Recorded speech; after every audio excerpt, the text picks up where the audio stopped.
नमस्कार दोस्तों, मैं आनंद सर आपका स्वागत करता हूं मैथमेटिका के यूट्यूब चैनल पर। पिछली वीडियोस आपके द्वारा बहुत ज़्यादा सराही गई और पसंद की गई। इसी को ध्यान में रखते हुए हमने फिजिक्स मॉडल पेपर 2 भी ला दिया है। आज हम उसकी चर्चा करेंगे। आइए बिना समय गंवाए प्रारंभ करते हैं। आज का पहला सवाल है, चंद्रमा है क्या? प्रदीप्त, अप्रदीप्त, पारदर्शी या इनमें से कुछ नहीं? प्रदीप्त ऐसी वस्तुएं होती हैं जो जिनके पास स्वयं का प्रकाश हो। अपारदर्शी ऐसी वस्तुएं होती हैं जिनके पास स्वयं का प्रकाश नहीं होता। प्रदीप्त के उदाहरण सूर्य, तारे, बल्ब और अप्रदीप्त का उदाहरण कुर्सी, मेज आदि। पारदर्शी जिनसे प्रकाश इस पार से उस पार निकल जाता है और ऑप्शन डी नन है। चंद्रमा के मामले में चंद्रमा में जो भी चमक होती है उसकी स्वयं की नहीं होती है। सूर्य का प्रकाश जब उस पर पड़ता है तो वो उसको परावर्तित कर देता है, जिसके नाते चंद्रमा चमकता है। इसलिए हम कह सकते हैं चंद्रमा कैसा है हमारा ऑप्शन। तो जवाब होगा सर जी ये हमारा अप्रदीप्त है, क्योंकि इसके पास स्वयं का प्रकाश नहीं होता, इसकी चमक सूर्य के कारण है। आगे, आकाश का वास्तविक रंग है नीला, काला, हरा व सफेद। हमारे पृथ्वी के ऊपर मित्रों वायुमंडल है। इस वायुमंडल में छोटे छोटे कण विद्यमान है। जब ऊपर का प्रकाश इनसे टकराता है तो टकरा टकरा कर वापस लौटता है। इस प्रक्रिया को हम लोग प्रकीर्णन या वायुमंडलीय परावर्तन कहते हैं। ठीक है, इस वायुमंडलीय परावर्तन के कारण ही हमें आकाश का रंग कैसा दिखाई देता है? नीला दिखता है, लेकिन वो नीला होता नहीं है। उसका वास्तविक रंग कैसा होता है? काला होता है। तो हमारा वास्तविक रंग जो आकाश का वो काला है। ये केवल यहाँ दो सवाल बन जाएंगे। तो नीला क्यों दिखता है? तो कारण होगा वायुमंडलीय परावर्तन या प्रकीर्णन के कारण। अगला, निम्न में किस अक्षर का पार्श्व विस्थापन महसूस नहीं होता? पार्श्व विस्थापन किसे कहते हैं? अगर हम किसी भी चीज को शीशे में देखें, ठीक है, तो ऑब्वियस है उसका दायां भाग बाएं तरफ, बायां भाग दाईं तरफ इमेज बनाता है हमारे रेफरेंस में। इसलिए ऐसी घटना को हम लोग क्या कहते हैं? पार्श्व का बदल जाना, यानी कि पार्श्व का विस्थापित हो जाना, अर्थात पार्श्व विस्थापन। जैसे अक्षर बी हमें ऑप्शन में दिया है, तो अगर हम बी का बनाएंगे तो देखिए बी का लूप हमारे दाएं हाथ की तरफ है, इस हाथ की तरफ है। जब इसका इमेज बनाएंगे तो बाएं तरफ आ जाएगा। इसी प्रकार डी की बात कर लें तो डी का जब हम इमेज बनाएंगे इसका लूप दाईं तरफ, ये लूप अब बाईं तरफ हो जाएगा। इधर है इधर हो जाएगा। ठीक है, और आई की बात कर ले तो देखिए आई में एक डंडा, डंडे में कोई पार्श्व विस्थापन महसूस नहीं होगा। इसका दाएं तरफ वाला डंडा बाईं तरफ, बाएं वाला डंडा दाईं तरफ, नीचे वाला बाएं वाला डंडा दाहिनी तरफ, दाहिने वाला बाईं तरफ। तो आप देख सकते हैं आई में कोई परिवर्तन हमको नजर नहीं आ रहा इमेज में। तो इसलिए हमारा ऑप्शन जो हुआ वो सी हो जाएगा, यानी कि आई। एक उत्तल दर्पण का आवर्धन 1/2 है, जबकि वस्तु दर्पण से 90 सेंटीमीटर की दूरी पर है। यदि प्रतिबिंब की माप वस्तु से 1/3 हो तो वस्तु कहाँ रखी जाएगी? उत्तल दर्पण की अच्छाइयां, इसमें u का मान माइनस, बाकी हर चीज प्लस में होता है। वी भी, एफ भी, एम भी। फोकल दूरी के लिए फॉर्मूला 1/f बराबर 1/v प्लस 1/u। आवर्धन के फॉर्मूले -v/u, i/u। इस सवाल में हमारे पास जो दिया गया है उसमें ध्यान दीजिए, उत्तल दर्पण का आवर्धन 1/2 है, तो ये प्लस में 1/2 हो जाएगा, और फॉर्मूला हमारा होता -v/u। तो हम कह सकते हैं कि सर यहाँ पर हम यूज कर सकते हैं v बराबर, ये u ऊपर आ जाएगा और माइनस उधर चला जाएगा, तो -u/2। अब यहाँ पर देखिएगा आपको दिया है, पहले केस में वस्तु की दूरी दिया है, कितना दिया है? 90 सेंटीमीटर, पर u का मान हमें किस में लेना है? माइनस में, यानी कि -90 है तो हम -90 नीचे 2 लगाएंगे, काटने पर ये केवल और केवल 45 हो जाएगा, +45। ठीक है, अब इसी का हम यूज अगले कड़ी में करेंगे, क्योंकि इसी चीज से हम पहले निकाल लेंगे अपना फोकस। तो आइए पहले फोकस निकाल लें, क्योंकि फोकल लेंथ हमारा कभी बदलता नहीं है यहाँ पर। तो 1/v प्लस 1/u, यानी कि 1/v का मतलब हो गया हमारा 45, और u का मतलब -90 है, तो लसअप हो गया 90, और 45 दूना 90, 90 का में 90, यानी कि 1/90, यानी कि f आ गया हमारा उलटने पर। ये पलटेंगे, ये भी क्या होगा? पलट जाएगा, बराबर 90। आप देख सकते हैं F B plus, V B plus, ठीक है, एम बी प्लस, यू केवल किसमें है? माइनस। अब दूसरा केस लगा दिया, उसने कहा यदि प्रतिबिंब की माप, जिसे हम आई से दर्शाते हैं, वस्तु की माप की ओ की कितनी है? ओ का मतलब गुणा कितना? 1/3 है, ऐसा है। तो ये बताइए कि वस्तु कहाँ रखी है? हम कहेंगे सर इसी को अगर हम नीचे भेज दें तो ये I/O हो जाएगा, जिसे हम m के नाम से जानते हैं, यानी कि m की वैल्यू हमारे पास कितनी है? 1/3। फिर हम यहाँ पर लिख सकते हैं v/u, जिसे हम v डैश u डैश लिख देंगे, आगे क्या लगा देंगे? माइनस। दूसरा केस होने के नाते डैश लगाया है समझने के लिए। तो अब हम कह सकते हैं u डैश बराबर, इसको उधर भेज दें, सॉरी v डैश बराबर, अगर हम पूछे कितना हो जाएगा तो कहेंगे सर जी v डैश बराबर, ये u इधर आ जाएगा, u डैश बाई 3, साथ में क्या लग जाएगा, एक माइनस, u डैश बाई 3 हो जाएगा। और अब यहां पर हम कहेंगे फिर सर 1 बाई एफ बराबर 1 by V dash plus 1 by U dash. Focus वहीं रहेगा, उसमें कोई परिवर्तन नहीं होगा क्योंकि हमने दर्पण नहीं बदला। तो फोकस दूरी हमारी 90 थी और वी डैश की जगह हम यू डैश बाई 3 लिख सकते हैं, यहाँ यू डैश हो गया, तो हमारा ये हो गया 1 बाई 90, ये उलट कर ऊपर गया तो -3 प्लस 1 बाई यू डैश, इसलिए क्रॉस गुणा करेंगे हम, आ जाएंगे u डैश बराबर 90 का -2 से गुणा -180 सेंटीमीटर। तो हमारे वस्तु की दूरी जो है इस केस में -180 सेंटीमीटर होगा। तो उम्मीद करते हैं सवाल आपके समझ में आ गया हो और अच्छा भी लगा हो। आगे चलते हैं अगले क्वेश्चन की तरफ। एक बर्तन की गहराई d है। पांचवा सवाल को मैं डायग्राम बनाकर समझाते चलूंगा। एक बर्तन है जिसकी पूर्ण गहराई, यहां तक की गहराई पूरी कितनी दिया गया है, d है। अब कहता है यह बर्तन आपस में न मिलने वाले 3 आयतन के द्रव्यों से भरा है, ठीक है, जिनके अपर्तनांक n1 n2 n3 है। तो चलिए यहां पर हमने ले लिया एक लेयर, ठीक है, इस तरीके से, दूसरी लेयर हमने ले लिया इस तरीके से क्रॉस से, और एक तीसरी लेयर लिया डॉट से, ठीक है। तो ये हो गए हमारे, इनका अपर्तनांक n1, इनका n2, इनका n3। अब कहता है अगर इसकी पेदी में कोई चीज यहां रखी हो तो उसकी आभासी गहराई क्या होगी। d इसकी कैसी गहराई मित्रों, वास्तविक गहराई है, लेकिन इस d के 3 परतब बन गए, एक ये हो गया, एक ये हो गया, एक ये हो गया, यानी कि d के 3 भाग बन गए, h1 d/3, h2 d/3, ठीक है, ये कंप्लीटली d था हमारा, h2 d/3 और h3 क्या हो गया, d/3।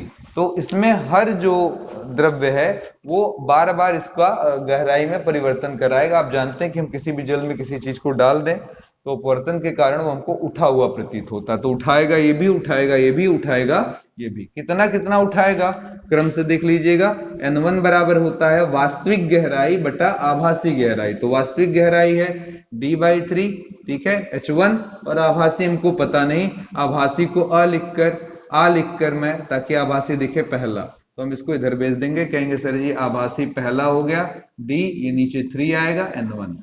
फिर यहां से हमने कहा सर जी n2 बराबर, क्या है कि सर फिर यहां से भी हमारा शिफ्टिंग होगी, तो वास्तविक गहराई बटा आभासी गहराई, यानी कि d/3 बटा आभासी में 2 लगा दिया, फिर इनकी जगह को बदल दिया, तो a2 बराबर d/3 n2 आ जाएगा। फिर हम आगे बढ़ेंगे इसी प्रकार तीसरा वाला, तो n3 बराबर d/3 और आभासी थर्ड, तो आभासी थर्ड की वैल्यू हमारी आ गई d/3 n3। तो कुल आभासी गहराई, ठीक है, क्या हो जाएगा, तीनों को हम लोग क्या करेंगे, जोड़ देंगे, यानी कि d/3 n1 plus d/3 n2 plus d/3 n3। तो यहां से d/3 कॉमन, आंसर हुआ 1/n1 plus 1/n2 plus 1/n3। बहुत इंपॉर्टेंट और बहुत बढ़िया सवाल है, हमारे पॉलिटेक्निक में रेगुलर की इसकी पूछ रहती है, आता रहता है, तो ध्यान दीजिएगा, बहुत अच्छा न्यूमेरिकल है। अगले क्वेश्चन की तरफ चलते हैं। ग्लिसरीन में प्रकाश की चाल, ग्लिसरीन में प्रकाश की चाल, ग्लिसरीन में दे दिया है मित्रों 1 × 10⁸ मीटर पर सेकेंड, और कहता है प्रकाश की चाल, तेल में प्रकाश की चाल, ऑयल में प्रकाश की चाल 2/3 × 10⁸ है। क्वेश्चन पूछ रहा है मीटर पर सेकेंड, मात्रक वही है, ठीक है। क्वेश्चन है तेल के सापेक्ष, तेल के सापेक्ष, ठीक है, ग्लिसरीन का अपवर्तनांक, अपवर्तनांक के सूत्र में जिसके सापेक्ष हम पूछते हैं वो ऊपर, सापेक्ष वाला ऊपर, सापेक्ष ऊपर और दूसरा माध्यम नीचे, दूसरा माध्यम नीचे, लेकिन दोनों में हम क्या लेते हैं, वेग, यहां भी वेग, यहां भी वेग। तो आप देखिए आपका किसके सापेक्ष है, तो जवाब है सर तेल के सापेक्ष, तो ऊपर हो गया ऑयल और नीचे हो गया ग्लिसरीन, दूसरा माध्यम ग्लिसरीन, ठीक है। तो यहां पर लिखेंगे ऑयल में स्पीड 2/3 × 10⁸ और ग्लिसरीन में स्पीड 1 × 10⁸। तो ये हमारा कट जाएगा, आंसर हो जाएगा 2/3। इस माध्यम का अपवर्तनांक कितना है, 2/3 है। चलिए अगले क्वेश्चन की तरफ चलते हैं। 12-13 क्वेश्चन हम लोगों ने इधर प्रकाश और इन सब चीजों से रखा हुआ है। एक उत्तल लेंस सरल सूक्ष्मदर्शी की तरह प्रयुक्त किया जाता है जिसकी आवर्धन क्षमता 6 है, लेंस की फोकस दूरी क्या होगी। ठीक है, जब हम किसी नॉर्मली उत्तल लेंस को यूज करते हैं सूक्ष्मदर्शी के रूप में तो हमारा फॉर्मूला होता है m बराबर 1+d/f, जहां d क्या है हमारा न्यूनतम आंखों की दूरी, यानी कि हम 25 सेंटीमीटर तक देख सकते हैं अपनी आंखों से। अगर ऐसे सटा दें नाक के पास तो आप नहीं देख पाएंगे, आपको कम से कम इतना दूर चीजों को रखना होगा तभी आप स्पष्ट देख सकते हैं, इसी को d कहते हैं। और ये कितने के बराबर होता है 25 के। तो हमारी आवर्धन क्षमता 6 दे दिया हुआ है, ये d दे ना दे आपको मालूम है 25 है, बटे में f, इसको इधर भेजा, 6 में से 1 गया 5, उधर 25 बटा f काट दिया, 5 बचे 25, यहाँ क्रॉस गुणा हुआ f बराबर 5। ठीक है, तो आसान है, इसकी फोकस दूरी कितनी है 5 सेंटीमीटर है, इस उत्तल लेंस की फोकस दूरी 5 सेंटीमीटर। चलिए आगे बढ़ते हैं। अगला लिखा हुआ है दो वस्तुओं का विभव क्रमशः, या दो बिंदुओं का विभव क्रमशः, पहला बिंदु मान ले a, दूसरा बिंदु मान ले b। तो यहां पर कह रहा है कि VA आपका है 300 के बराबर वोल्ट के और VB आपका कितने के बराबर है, तो जवाब दिया सर 500 वोल्ट के। अब कहता है एक आवेश हमको भेजना है, आवेश नहीं बल्कि 50 कूलाम का आवेश प्रवाहित करने में कृत कार्य क्या होगा। तो आप जानते हैं आवेश का प्रवाह उच्च से निम्न की तरफ होता है, यानी कि इधर से इधर ढकेला जाएगा फिलहाल। तो यहाँ पर हम कह सकते हैं Q बराबर 50 कूलाम हमको दे रखा है। सर अब ये बताइए कैसे ये लगेगा, तो जवाब होगा सर विभव और W हमसे पूछा है कितना कार्य करना पड़ेगा। तो विभव W और Q में संबंध आप जानते हैं, VB माइनस VA बराबर W बाई Q। तो इसको क्रॉस गुणा, W बराबर क्या हो जाएगा, VB के जगह 500, VA के जगह 300 और Q के नाम पर हमारे पास 50 है, तो ये 200 आएगा, 200 का 50 से गुणा 1000 आ गया। तो हम यहाँ पर लिख सकते हैं कि हमें कितना कार्य करना पड़ेगा, 1000 जूल करना पड़ेगा। अगला क्वेश्चन हमारा है किसी धातु के तार की लंबाई दोगुनी कर दी गई। चलिए पहले एक तार की लंबाई हमने मान लिया, ये लंबाई कितनी है L है, अब इसकी लंबाई को क्या कर दिया गया, दोगुना कर दिया गया, डबल कर दिया गया। ठीक है, सॉरी एक हमारे पास तार है, ठीक है, इस तरीके से थोड़ा मोटा ले लें। अब ये तार जो है इसकी लंबाई है कुछ L मान लेते हैं, और एक तार लिया गया जिसकी लंबाई इसकी डबल है। ठीक है, लेकिन खासियत और भी कुछ है, कहता है त्रिज्या आधी है। अगर यहाँ पर त्रिज्या हम बोल रहे हैं कि सर ये त्रिज्या R है, तो ये जो त्रिज्या है वो हमारी R/2 है, यानी कि R डैश बराबर R/2 है। ठीक है, प्रतिरोध पहले का कितना हो जाएगा, तो पहले कितना होगा, आप जानते हैं प्रतिरोध का फॉर्मूला रो L बाई ए क्या होता है, इस भाग का क्षेत्रफल जिसे हम अनुप्रस्थ काट का क्षेत्रफल कहते हैं, जिसका मान होता है पाई आर स्क्वायर। क्या होता है, pi are square. It implies r बराबर हो जाएगा rho L by pi are square. ठीक, इसी तरीके से ये R1 भी हम इसका नाम दे देते ताकि कह लेंगे पहली स्थिति में। दूसरी स्थिति में अगर हम प्रतिरोध निकालना चाहते हैं तो R2 बराबर रो लगाएंगे, L लगाएंगे, नीचे A डैश या A2 कर लेते हैं, यहाँ A1 कर लिए। ठीक है, अब बताइए क्या हो जाएगा, क्योंकि हमारा तार नहीं बदला, क्योंकि उसकी एरिया बदल गई। तो हमने कहा sir ji pi R dash का स्क्वायर, तो यानी कि हो गया rho L pi R dash का मतलब R/2 का होल स्क्वायर। ये अगर वर्ग होगा तो ये ऊपर जाएगा, 2 का वर्ग 4 ऊपर आ जाएगा, 4 rho L by pi are square. अब आप यहां देख सकते हैं कि R2 बराबर 4 और rho L by pi are square, rho L by pi are square को हम लोग क्या कह सकते हैं, R1, यानी कि दूसरी स्थिति में हमारा प्रतिरोध पहले का कितना गुना हो गया, जवाब है 4 गुना हो गया, पहले से 4 गुना हो गया। ठीक है, तो उम्मीद करता हूं ये भी क्वेश्चन आपके समझ में आ गया हो। बहुत ही सिलेक्टिव प्रॉब्लम्स रखे गए मित्रों, आप 3 सेटअप अगर मैं कंप्लीट कर पाया तो आपको जरूर मजा आएगा और लगभग आपको बहुत सारे क्वेश्चन मिल जाएंगे। 10 ओम के प्रतिरोध को वृत्त के रूप में मोड़ने पर उसके व्यास के सिरों के बीच तुल्य प्रतिरोध क्या होगा। ध्यान से देखिएगा, 10 ओम है हमारे पास का एक तार है, इसे हमने क्या किया, मोड़ दिया, ऐसे वृत्त में मोड़ दिया। ठीक है, लंबा तार था 10 ओम का, इसे हमने वृत्त के रूप में मोड़ दिया और मोड़ने के बाद इसके व्यास के सिरों पर हमने कनेक्ट कर दिया कहीं से ले जाकर और कहा भैया आप बताओ कितना आएगा प्रतिरोध आपका। ठीक है, अब प्रतिरोध बताइए कितना आएगा, तो जवाब होगा सर ये पूरा जो लेंथ पहले नॉर्मली हमारे पास था ये 10 ओम वाला, इसको आपने 2 भागों में बांट दिया। ठीक है। इसको आपने क्या किया, 10 ओम के प्रतिरोध के वृत्त के रूप में मोड़ने पर उसके, ठीक है, सिरों पर तुल्य प्रतिरोध, इसे आपने इसको काट दिया यहां से, तो काटने से क्या हो जाएगा, इसका प्रतिरोध दो भागों में बढ़ जाएगा, इधर 5 ओम हो जाएगा और इधर भी क्या होगा 5 ओम, आधे आधे में बढ़ जाएगा, यानी कि ये आधा भाग हमारा 5 ओम का होगा एक प्रतिरोध जैसा, और दूसरे वाले तार का प्रतिरोध भी हमारा 5 ओम होगा। अब यहां से अगर हम धारा भेजते हैं तो धारा यहां आने के बाद दो शाखाओं में बढ़ जाएगी, I1 और I2। और मैंने आपको पिछले वीडियो में सिखाया हुआ है कि अगर शाखा का विभाजन हो तो वह कौन सा क्रम होता है, पार्श्व क्रम यानी कि समांतर क्रम, और समांतर क्रम में हमारा परिणामी होता है 1/r बराबर 1/r1 प्लस 1/r2, यानी कि 1/r बराबर, यहाँ r1 का मतलब भी 5 से है और R2 का मतलब भी 5 से है, तो 5 प्लस 1/5 प्लस 1/5 यानी कि 2/5, इसको उल्टेंगे 5/2, काटने पर 2.5 ओम, यानी कि तुल्य प्रतिरोध 2.5 ओम के बराबर आ जाएगा। चलिए अगले क्वेश्चन की तरफ चलते हैं। नेक्स्ट क्वेश्चन हमारा क्वेश्चन नंबर 11।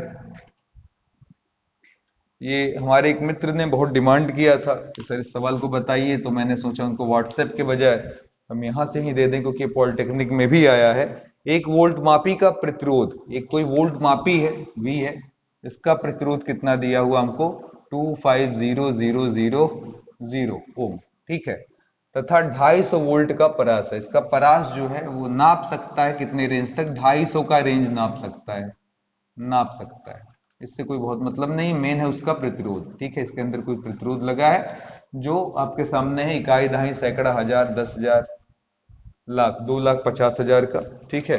और आगे है 200 वोल्ट से आर पार जुड़े 2000 ओम के, ठीक है, एक 2000 ओम का हमारे पास और भी है प्रतिरोध, ठीक है, उससे वाले बल्ब का अंतर विभवांतर मापने के लिए प्रयोग किया जाता है, ठीक है, इसे यूज किया जा रहा है इसका V नापने के लिए। लेकिन एक गलती हो गई है, त्रुटिवश एक छात्र वोल्ट मापी को बल्ब से श्रेणी क्रम में जोड़ देता है, और यहाँ पर जो वोल्टेज लगा है वो हमारा 200 वोल्ट का लगा हुआ है, ठीक है।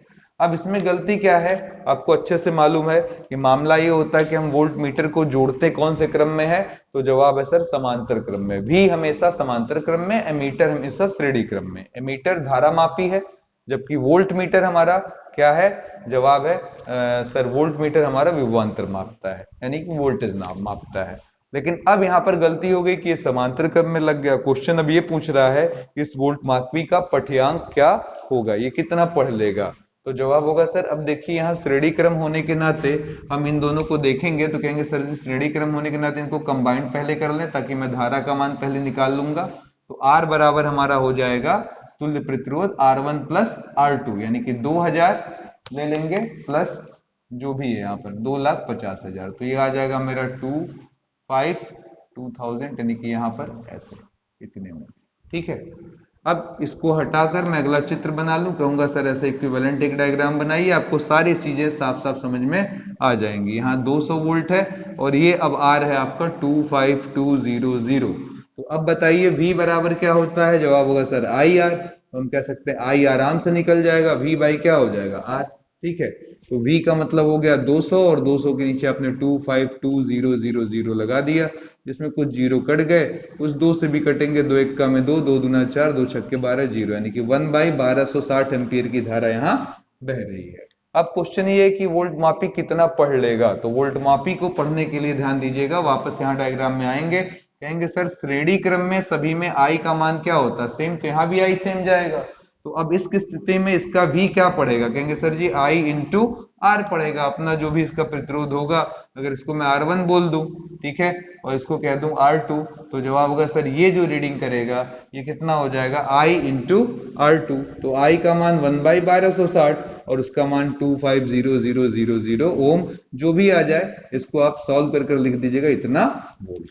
क्लियर, तो ये मैंने डायग्रामेटिकली इसको बहुत क्लियरली समझा दिया ताकि अगर कोई भी मित्र इसमें प्रॉब्लम फेस कर रहा हो तो उसकी ये समस्या दूर हो जाए। चलिए अगले क्वेश्चन की तरफ चलते हैं।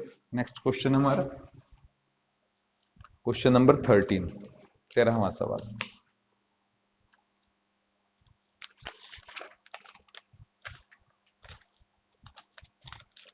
एक उच्चाई ट्रांसफार्मर के प्राथमिक कुंडली में, ठीक है, एक उच्चाई ट्रांसफार्मर है जिसके प्राथमिक कुंडली में हमारे पास दिया गया है फेरों की संख्या कितने के बराबर है, 300 फेरे हैं। इसमें 300 फेरे हैं प्राथमिक में एनपी, ठीक है।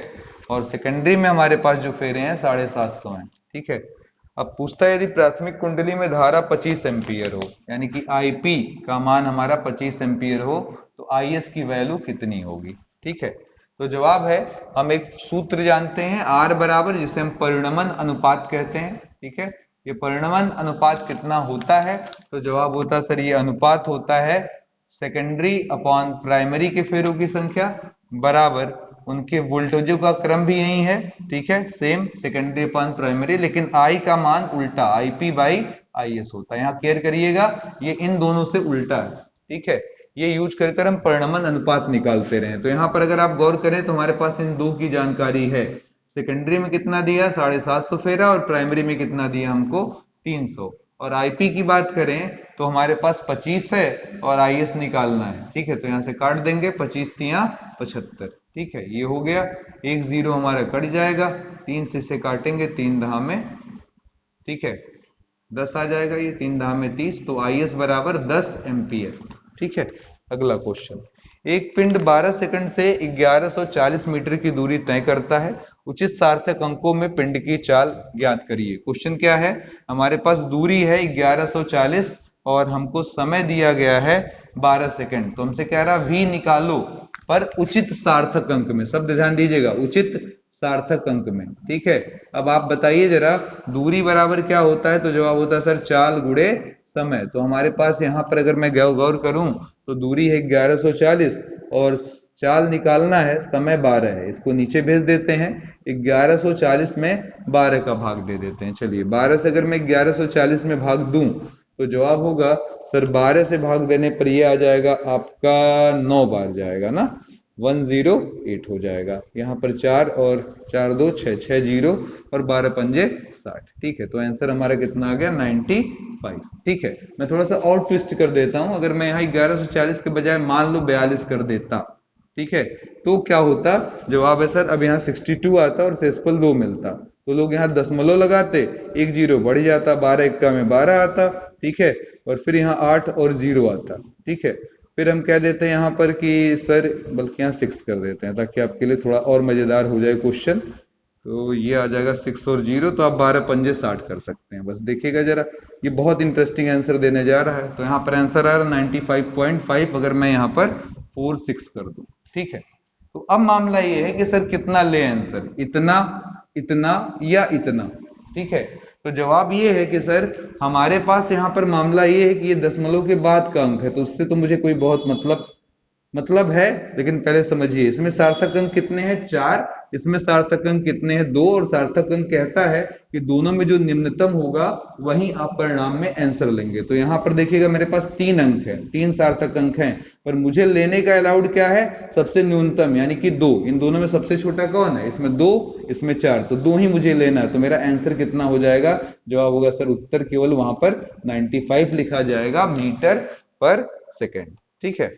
कोई डाउट, याद रखे रहिएगा, सार्थक अंकों में निम्नतम को आधार बनाकर हम जोड़ते, घटाते और गुणा करते हैं। अगर मेरे पास जो भी अंक है उसमें जो सबसे कम सार्थक अंकों वाला है वही हमारा आधार बनता है, उसी के हिसाब से हम कैलकुलेशन करते हैं। अगला क्वेश्चन हमारे पास P और Q, ध्यान से सुनिए, बहुत इंटरेस्टिंग क्वेश्चन। अगला क्वेश्चन नंबर 15, P और Q का परिणामी Q से, दो बल हमारे पास, एक का नाम दे दिया हमने P, एक का नाम दे दिया Q, और कहता जो इसका परिणामी है हमारा, इसका जो भी आएगा वो, बल्कि Q को मैं इधर कर लेता हूं, एक मिनट, Q ऐसे कर लेते हैं, और Q से जो परिणामी है R, वो 90 डिग्री का एंगल बनाता है। ये है P और Q है, Q से परिणामी 90 डिग्री का एंगल बनाता है, ठीक है। और साथ ही साथ लिखा है इसका परिमाण Q के बराबर है, इसका मान जो है वो Q के बराबर है। क्वेश्चन पूछ रहा है P की वैल्यू क्या होगी, ठीक है। ये सारे क्वेश्चन रहे। अब इधर तो मुझे मालूम नहीं है कितना एंगल है, तो मैं इसको मान लेता हूं थीटा। तो आप कह सकते हैं सर P और Q के बीच का कोण कितना हो गया हमारा 90 प्लस थीटा। तो हमारा पहला फॉर्मूला होता है कि आर स्क्वायर बराबर P square plus Q square plus 2pq, दोनों के बीच का कोण, जो कि अब कितने के बराबर है, तो जवाब है सर cos 90 प्लस थीटा। तो यहाँ r के जगह हम q रखने वाले हैं, हो जाएगा क्यू स्क्वायर, इधर पी स्क्वायर, इधर क्यू स्क्वायर, इधर 2pq। cos 90 प्लस थीटा क्या हो जाएगा हमारा साइन थीटा, ठीक है। क्यू स्क्वायर से क्यू स्क्वायर कट जाएगा, इधर इसको लाएंगे माइनस पी स्क्वायर बराबर 2pq, और आगे क्या हो गया साइन थीटा, एक पी से एक पी कट जाएगा। अब ये हो गया इक्वेशन नंबर 1। उधर देखिएगा, मैं आपको थोड़ा सा क्लियर करा दूं कि अगर हमारे पास P है, हमारे पास Q है, और हमारे पास ये एंगल अल्फा, ये एंगल बीटा है, ठीक है। तो अगर परिणामी से हमारा कोण P अल्फा बना रहा हो तो हमारा सूत्र होता है tan अल्फा बराबर ऊपर रहेगा Q साइन थीटा, ठीक है। थीटा क्या है, ये total angle, Q sine theta upon Q cos theta, और इसके पड़ोस में क्या रहता है P।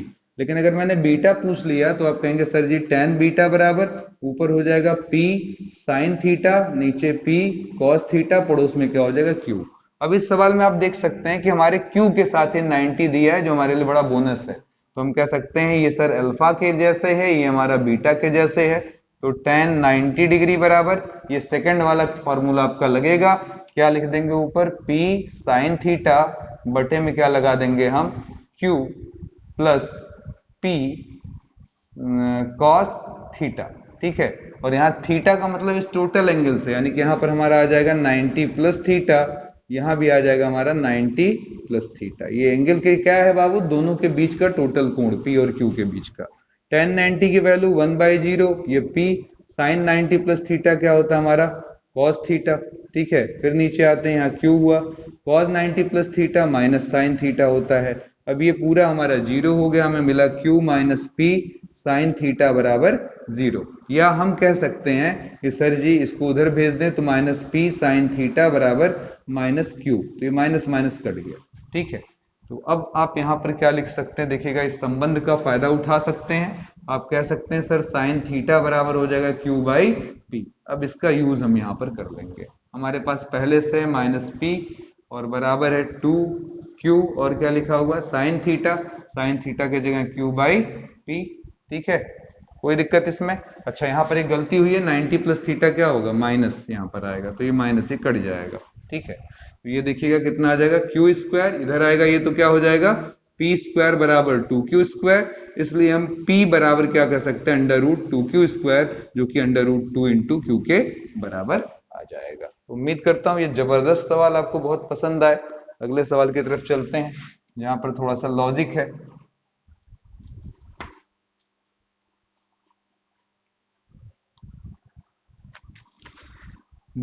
50 मीटर पर सेकंड के वेग से ऊपर जाता हुआ एक गुब्बारा है जो किस वेग से जा रहा है ऊपर। तो जवाब है सर ये इसका वेग जो है गुब्बारे का है वो है 50 मीटर पर सेकंड, ठीक है। और इससे अचानक एक पिंड को ढकेला गया। अच्छा, ढकेलते ही क्या पिंड तुरंत नीचे आएगा? तो जवाब होगा नहीं सर, इसको ढकेलेंगे तो ये पहले यही वेग रहने के नाते कुछ दूर ऊपर जाकर तब ऐसे कर नीचे आएगा, ठीक है। तो ये कहता है कि भैया ये है आपका कहानी, और ये जब ढकेला गया था तब जमीन से इसकी ऊंचाई कितनी थी, इस गुब्बारे की ऊंचाई कितनी थी, 200 मीटर थी। तो क्वेश्चन पूछ रहा है कि उससे गिरने में, पृथ्वी से टकराने में कितना समय लगेगा। अब देखिए इसका यहाँ पर अगर मैं इस गुब्बारे की बात करूं, ठीक है, तो ये इसका प्रारंभिक वेग क्या हो जाएगा, u बराबर 50 मीटर पर सेकंड, और इसे ऊपर जाना है। ये जा किधर रहा, पहले ऊपर, बाद में आ रहा नीचे। हमारी गति क्या है, नीचे की तरफ। तो नीचे की तरफ अगर मैं बात करूं तो हम कहेंगे s बराबर क्या हो जाएगा सर, हमसे पूछे कितना समय लगेगा, यही पूछा गया ना, 1 मिनट, कब पृथ्वी से टकराएगा। s बराबर क्या हो जाएगा आपका ut plus half gt square, क्योंकि हमें नीचे आना है। लेकिन ध्यान देना, हम जब प्रारंभ की बात करें, हम जब अपना आने की बात करें तो हम तो नीचे आ रहे हैं, लेकिन हमारा प्रारंभिक वेग किधर जा रहा है, ऊपर। ध्यान देना, हम नीचे आ रहे हैं, हमारा प्रारंभिक वेग ऊपर, यानी कि हमारी गति के विपरीत दिशा में u है। इसलिए हम अपने प्रारंभिक वेग का दिशा विपरीत होने के नाते यहाँ पर क्या यूज करेंगे, माइनस। और s के मामले में कोई प्रॉब्लम नहीं है, तो ऊंचाई है, ये कभी डाउट देगा नहीं, ये तो हमेशा प्लस होता है। तो 200, u की जगह -50, आगे t प्लस हाफ, यहाँ 10, आगे t का स्क्वायर काट दीजिए, 2 पंजे 10, 5t स्क्वायर, बल्कि 5 भी काटना शुरू करिए, यहाँ पर 10 बार में, 5 चौका 20, तो ये हो गया आपका t स्क्वायर माइनस 10t, 40 इधर आया, -40 बराबर 0। बाकी t निकाल लीजिए, कैसे, श्रीधराचार्य नियम से। ये हमारा a है, ये हमारा b है, ये हमारा c है, तो -b plus minus under root B square minus 4ac/2a रखकर सॉल्व कर दीजिए। यहाँ -10 रहा, प्लस माइनस -10 का स्क्वायर 4ac। अब आगे मैं कैलकुलेशन नहीं करूंगा, 2 × a इसको लगा दीजिएगा और आंसर दे दीजिएगा इतने सेकेंड। ठीक है, ये सब बहुत ही स्टैंडर्ड क्वेश्चन है। यहाँ पर ध्यान दीजिए, गति नीचे लेकिन प्रारंभिक वेग ऊपर, इसीलिए u का मान माइनस में लिया गया। ये बहुत कॉन्सेप्चुअल है, नहीं तो वैसे लगाते तो पहले हम यहाँ से यहाँ तक का समय निकालते, फिर यहाँ से यहाँ तक का समय निकालते, तो वो समय लगता। लेकिन हम देखिएगा इससे खट से आपका आंसर आ गया। क्वेश्चन नंबर 17, 90 मीटर गहरे कुएं में, ठीक है, कुआं है 90 मीटर गहरा है, ठीक है, इसमें पानी है कहीं, ठीक है, और इस 90 मीटर गहरे में एक पत्थर विराम से गिराया गया। विराम मतलब प्रारंभिक वेग क्या है, 0 या स्वतंत्रता पूर्वक गिराया गया। ये आकर इसे टकराया और आपको आवाज सुनाई दी, ठीक है, आपको आवाज सुनाई दी। कितने देर बाद आवाज सुनाई दी, आपने एनालाइज किया होगा, इस समय 4 सेकंड बाद हमको सुनाई दिया। गहराई कितनी थी, फिर मैं कह रहा हूं 90 मीटर। तो ध्यान दीजिएगा, यहां से पत्थर आएगा, यहां टकराएगा, छपाके की ध्वनि उत्पन्न होगी और फिर ये वापस आपके कानों तक पहुंचेगा। तो इतना टाइम लगेगा, पहला लगेगा टाइम यहां आने में और दूसरा जाने में। तो ये t जो है वो t1 और t2 का योग है, ठीक है। अब क्वेश्चन ये पूछ रहा है ध्वनि की चाल क्या होगी, क्योंकि जब यहां अगर पत्थर टकराएगा तो पत्थर वापस नहीं जाएगा, यहां से ध्वनि जाएगी। तो क्वेश्चन यही है कि ध्वनि की चाल कितनी है, ध्वनि का चाल कितना है, ठीक है। तो सारी कहानी हमें t1 और t2 समझाएगा। आइए पहले t1 के लिए चलते हैं। ये 90 मीटर गहरे कुएं में उतरने जा रहा है, गति नीचे की तरफ है, तो सबसे पहले हम ये t निकाल लें। s बराबर हमारा क्या होता है, ut, इसको हम कह दें a से b। a से b के लिए कैलकुलेशन करने चल रहे हैं गति के समीकरण से। s बराबर ut plus half gt square, यहाँ पर t1 लगा दीजिए, s का मतलब 90, ये 0 t1 हाफ, यहाँ पर हमारा हो जाएगा 10, यहाँ t1 स्क्वायर, ठीक है। तो 2 पंजे 10, 5 से इसको काटेंगे हम तो कहेंगे सर जी ये हो जाएगा आपका 5 से 5 एक्का में 5, ठीक है, और 4 0 पचवटे 40, 18, ठीक है। यहाँ पर t1 बराबर हो जाएगा अंडर रूट 18, जिसे लिख सकते हैं 9 गुणे 2, तो 9 दूना 18 यानी कि 3√2, ठीक है। अब √2 का मतलब, अच्छा सॉरी, ये समय जो दिया 5 सेकंड है, तो यहाँ पर देखिएगा √2 की वैल्यू 1.73, तो 3 त्रिक्का 9, 3 सत्ते 21, 3 एक्का में 3 और 2 5, बल्कि 6 सेकंड और बढ़ा लीजिएगा क्योंकि कैलकुलेशन गड़बड़ा जाएगा नहीं तो, ठीक है। ये है आपका 3 त्रिक्का 9, 3 सत्ते 21, 3 एक्का में 3 2 5, यानी कि यहां तक आने में, टकराने में इसे कितना लगेगा, 5.19, और हमें आवाज 6 ही सेकंड में सुनाई दे गई है। इसका मतलब क्या हुआ कि t1 और t2 हमारा सर अगर 6 है तो t2 की वैल्यू कितनी आ जाएगी, 6 में से 5.19 घटा दीजिए, तो जवाब हो जाएगा सर ये आ जाएगा पॉइंट में हमारा 81 सेकंड आ जाएगा। सही है, 0.81 सेकंड आ जाएगा। अब इतने देर में ये ध्वनि यहां से निकली और वहां तक गई है। अब ये दूरी भी 90 ही है, तो यहां पर देखिएगा दूरी बराबर होता है चाल गुणे समय, क्योंकि ध्वनि पर हम g का फॉर्मूला नहीं अप्लाई करेंगे कि उस पर g का प्रभाव होगा, g का कोई प्रभाव नहीं होगा। हम कहेंगे ध्वनि की चाल, यहाँ पर चाल गुणे समय का मतलब ध्वनि की चाल, और गुणे समय का मतलब t2, जो समय यहाँ वापस जाने में लगा। तो कुल दूरी 90, ध्वनि की चाल कितनी है हमारी निकालना है, और ये समय कितना है 0.81, तो v बराबर 90/0.81, ये दशमलव हटाइए और पहले 9 से सब कुछ काटिए, 9 9 81, फिर 9 से काटेंगे, 9 एक्का में 9, 1 0, 9 एक्का में 9, फिर 1 0, 9 एक्का में 9, इस तरीके से आ जाएगा 111.11 मीटर पर सेकेंड, ठीक है। चलिए अगले क्वेश्चन की तरफ चलते हैं। उम्मीद कर रहा हूं ये वाला वीडियो आपको बहुत पसंद आएगा, क्योंकि मैंने न्यूमेरिकल बहुत ही खतरनाक छांट छांट कर अपने जान रख दिए ताकि आपको मजा आए। एक पिंड की गतिज ऊर्जा, अगला क्वेश्चन है, एक पिंड की गतिज ऊर्जा हमको दिया है, ठीक है। गतिज ऊर्जा हमको काइनेटिक एनर्जी गतिज ऊर्जा दिया है 80, द्रव्यमान दिया है 10, और पूछ रहा है कि सर ये बताओ संवेग कितना होगा। तो संवेग का मतलब होता है m × v कितना होगा, ठीक है। पहले यहां वापस आए, काइनेटिक एनर्जी यानी कि गतिज ऊर्जा का फॉर्मूला हाफ mv² बराबर 80। अब यहीं पर अगर ये mv होता तो मुझे डायरेक्ट आंसर मिल जाता, मैंने थोड़ा दिमाग लगाया, कहा सर जी एक काम करिए, यहाँ m से भाग और m से गुणा करा दीजिए। बोलिए कोई दिक्कत इससे, ध्यान से देखिए, m से गुणा और m से भाग। अब इससे फायदा ये हुआ है m और m मिलकर क्या हो जाएगा, m स्क्वायर, और m स्क्वायर v स्क्वायर को लिख सकते हैं mv का होल स्क्वायर।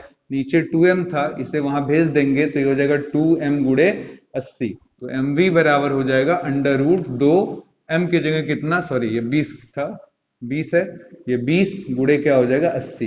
ठीक है, तो 2 दूना, नहीं सॉरी 10 ही था, तो ये हो जाएगा आपका 20, 20 का 80 से गुणा, 8 दूना 16, 1600 आ जाएगा। 1600 का अंडर रूट कितना आ गया 40। और याद करिएगा द्रव्यमान किसमें, किलोग्राम में, भी किसमें, मीटर पर सेकंड में। तो ये 18वां सवाल हमारा हो गया। 19वां, दो आदमी एक ऊर्ध्वाधर चोटी के, जबरदस्त क्वेश्चन है। अगला वाला भी हमारे पास काफी अच्छा क्वेश्चन है, देखिएगा 19 क्या दिया है, दो आदमी किसी ऊर्ध्वाधर चोटी के इधर और उधर खड़े हैं। एक आदमी इधर खड़ा है, एक आदमी उधर खड़ा है, ठीक है, तथा एक दूसरे से, यहां से अगर मैं डायरेक्ट देखता हूं तो ये 300 मीटर की दूरी पर है। ठीक है, एक ने पिस्तौल निकाला और फायर किया, यहां फायर की आवाज इसने पैदा किया, और उसके बाद क्या हुआ, दूसरे वाले ने आवाज सुनी तथा 1 सेकंड बाद उसकी प्रतिध्वनि सुनी। एक आवाज उसे यहां से आएगी और एक आवाज किधर से आएगी, तो जवाब होगा सर ऐसे होते हुए ध्वनि यहां तक पहुंचेगा। ठीक है, तब उसको सुनाई देगी, एक आवाज यहां से आएगी। ठीक है, और ये आवाज उसे यहां से 1 सेकंड बाद सुनाई दे रही है, ये 1 सेकंड बाद सुनाई दे रही है। ठीक है, क्वेश्चन पूछ रहा है कि चोटी का किनारा कितना है, जबकि ध्वनि की चाल हमको दे रखा है, ध्वनि की चाल हमको दे रखा है 330 मीटर पर सेकेंड। तो चलिए अब आंकड़ों को कैलकुलेट करते हैं, बढ़िया सवाल है। और जो डायरेक्ट हमको सुनाई दिया उसके लिए ध्यान दीजिएगा, तो कहेंगे यहां होगा दूरी बराबर, यानी कि 300 बराबर चाल गुणे समय, ध्वनि की चाल। ठीक है, 330 गुणे समय, इसको T1 बोल देते हैं, तो गुणे T1, ये कटा 3 से 10 बार में, 3 से 11 बार में, T1 बराबर 10/11। इधर देखिएगा, ये चोटी जितना इधर है दूरी मान लेते हैं d, उतना इधर भी होगा, यानी कि ये कुल चलकर कितना गया 2d। तो इधर वाला अगर कैलकुलेशन करते हैं, इधर वाला ये दो वाला ले लें, तो कुल दूरी कितनी हो जाएगी हमारी, तो जवाब होगा सर 2d डायग्राम के हिसाब से। ठीक है, और बराबर यहां भी ध्वनि जा रहा है, लेकिन ऐसे जा रहा है इस रास्ते से, तो यहां भी होगा ध्वनि की चाल।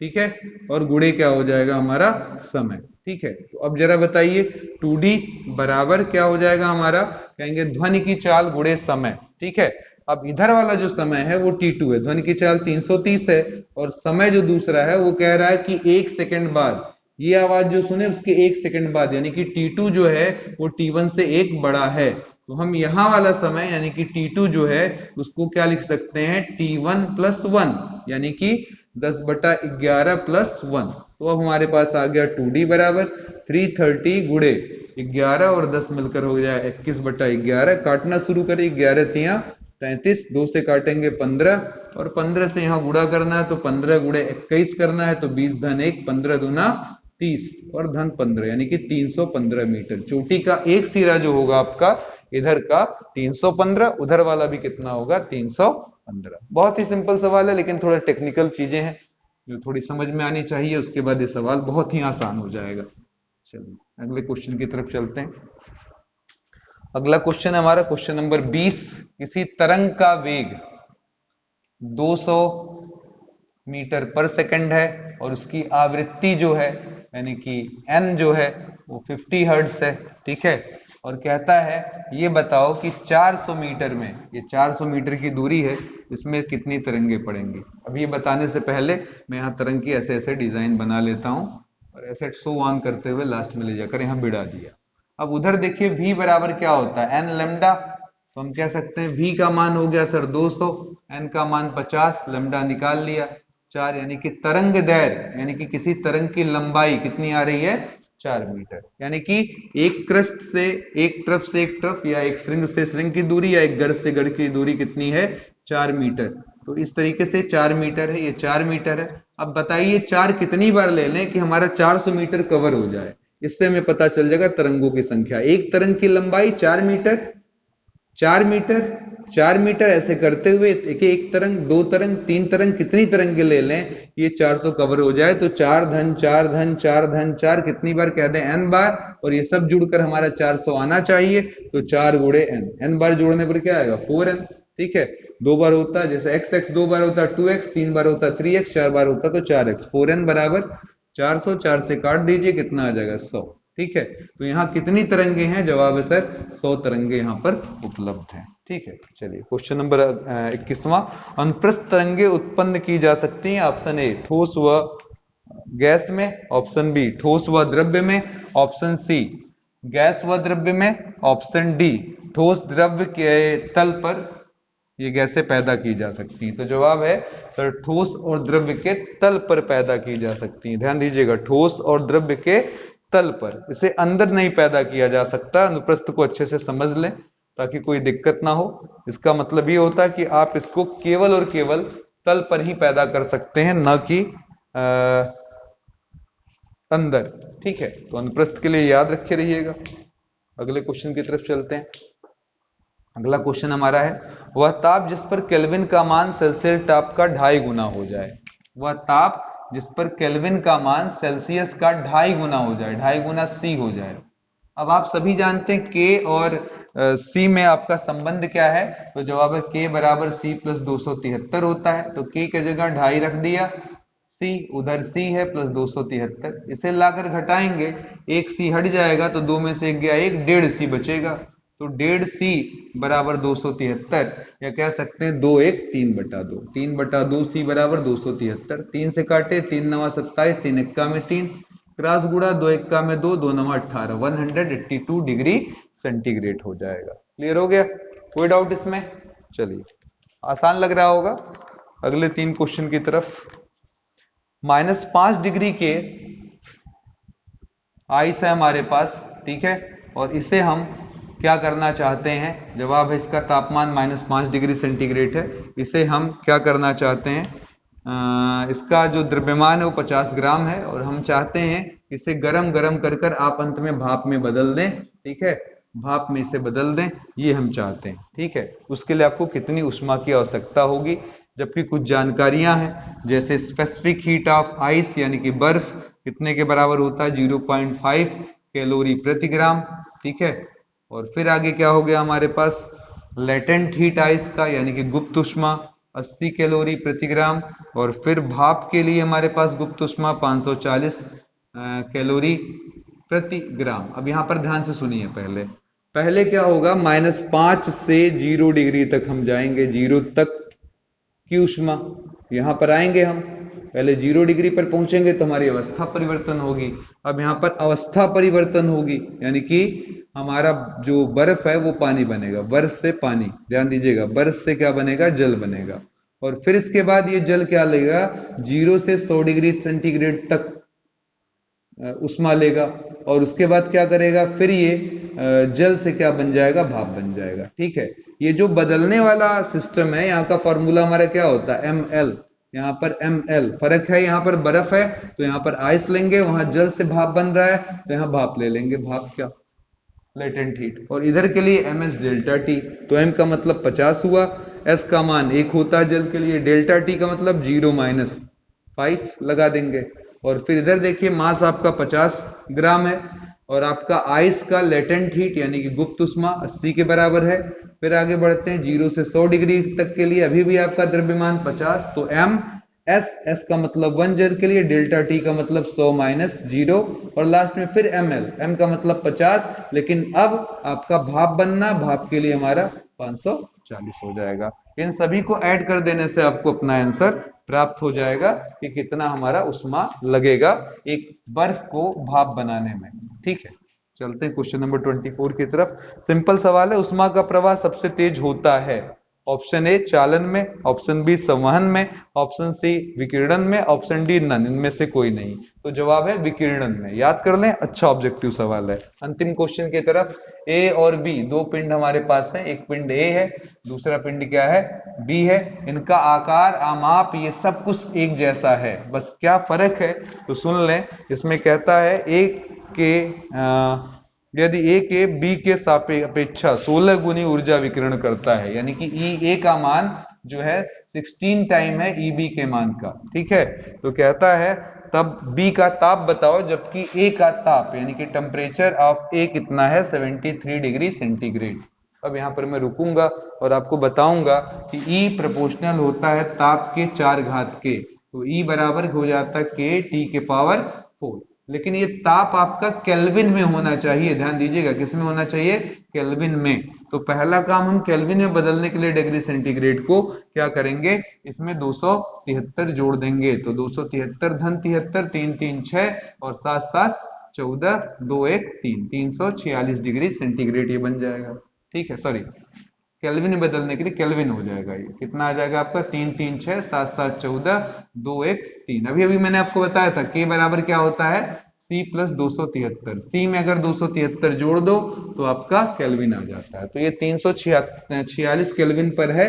इसका मुझे ताप पता करना है, टीबी का कितना है। ठीक है, तो बताइए जरा क्या लिख देंगे यहाँ पर। हम कहेंगे सर इसको नीचे भेजिए, हो जाएगा EA बाई EB बराबर 16, नीचे 1 लिख सकते हैं। अब ये बताइए जरा EA के जगह क्या और EB के जगह क्या। इधर देखिए K पहला लिख लेंगे TA के पावर 4, दूसरा K TB के पावर 4 बराबर 16/1। के कट गया और यहाँ पर 4 हम हटाकर एक साथ लिख सकते हैं कि TA बाई TB के पूरे पावर पर 4, 16 को लिख सकते हैं 2/1 के पूरे पावर पर 4, 2 दूना 4 दूना 8 दूना 16। ये 4 4 हमारा क्या होगा, कट जाएगा। अब यहाँ वापस आते हैं और जरा ध्यान से देखिएगा, बहुत बढ़िया क्वेश्चन हमारा। यहाँ पर ध्यान दीजिएगा, TA का मान कितने के बराबर है, जवाब है सर 346 केल्विन। टीबी निकालना था हमको, यहाँ 2/1 है, तो 2 से काटे, 2 1 में 2, 2 7 14, 2 3 6, तो टीबी बराबर हमारा आ गया 173 केल्विन। ये केल्विन में मिल गया। अगर ये डिग्री सेंटीग्रेड में आंसर दे रहा है तो आप अच्छे से जानते हैं के बराबर C प्लस 273, इसको इधर भेज दीजिए, C बराबर K माइनस 273 आ जाएगा। ठीक है, तो यहाँ पर 173 माइनस 273 आंसर आ जाएगा -100 डिग्री सेंटीग्रेड। तो उम्मीद करता हूं ये जबरदस्त सेट आपको जबरदस्त मजा दे जाए, क्योंकि इसमें बहुत ही अच्छे न्यूमेरिकल लगे। मित्रों ध्यान से वीडियो को एक बार 2 बार देखेंगे, अगर कोई प्रॉब्लम होगी तो अपने आप दूर हो जाएगी, अगर नहीं होती है तो कमेंट का जरिया तो आपके पास ही है, आप कमेंट करें, हम जरूर प्रयास करेंगे कि आपकी समस्या को दूर कर सकें। आपकी परीक्षाओं के लिए हमारी तरफ से बेस्ट ऑफ लक है, और भी अभी वीडियोस अपलोड होंगे शाम तक, तब तक के लिए जय हिंद जय भारत।